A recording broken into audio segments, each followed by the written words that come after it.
In 2019, we continued once again this ongoing collaboration so that every year we could think about different ways to narrate this space and to be in dialogue with this space, often in collaboration with different realities that are existing in Italy. For this exhibition that we did in 2019, we were additionally framed by the thematic framework for the first time in Black History Month Florence, which was Adagio. It was an invitation to sort of slow down and really engage in more complex understandings of history, and also a critique of the ways in which slowness is actually something that's very common in relation to social progress. This was an exhibition that was dedicated to an artist whose name is Karen Olivier. The exhibition was called Because Time in This Place Does Not Obey an Order. It was an exhibition that was created site specifically for this space that connected the history of the space of Murate as a site that was a convent and also as a site of imprisonment, as a jail. And she created that narration by connecting the dots between the relationship between social justice, criminal punishment, and spirituality.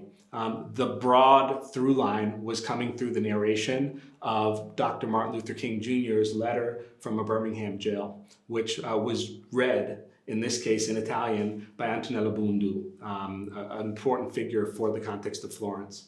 That narration was one that I think connected also to a broader project that Karen Olivier created, which was a garden. It was a medicinal garden to think about the healing that is necessary in spaces of confinement.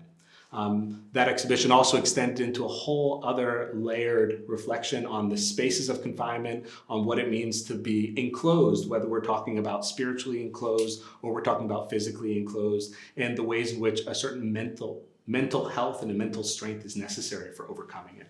That exhibition was accompanied once again by another exhibition that happened in the Murate. This one was dedicated to an artist who's based in Milan named Lucio Ruvidotti, and it was called Miles a Solo. And it's based on a comic book of the same title that was created by Ruvidotti that narrates the history of Miles Davis and thinks about some of the episodes of his life through the language of the comic book.